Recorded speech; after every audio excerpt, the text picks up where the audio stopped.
Hello' guys, আজি মই বনাব গৈ আছোঁ এখন এছমিছ থালি। যিহেতু মোৰ পাপাই ডিমাণ্ড কৰিছে, চ' বনাবতো লাগিব মোৰ পাপাৰ কাৰণে। আপোনালোকেও চাওক কি বনাই আছোঁ আজি মই।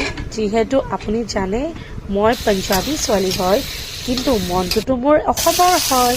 চ' ব'লক আজি চাওঁ মোৰ এছমিছ থালিত কি মই বনাই আছোঁ। আৰু please like, share and comment কৰিব নাপাহৰিব।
মোৰ এছমিছ থালি ৰেডি হৈ গৈছে।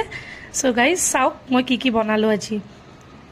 ভাত, নেবু ল'লোঁ, ধনিয়া পুদিনা আৰু আমৰ চাটনি কৰিলোঁ, আলুগুটি ভাজিলোঁ, ইয়াতে বেঙেনা ভাজা হ'ল, ভাতকেৰেলা ভাজা হ'ল, বন্ধাকবি আৰু মটৰৰ ভাজিলোঁ, চালাড কাটিলোঁ, সৰু সৰুকৈ চালাড আছে, আলু পিটিকা হৈ গ'ল, দালি হৈ গ'ল।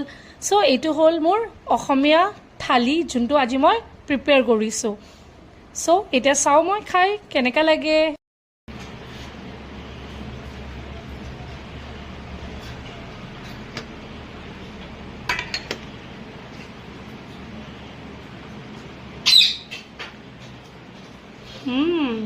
বহুত টেষ্টি হৈছে। আপোনালোকেও বনাওক এণ্ড এনজয় কৰক।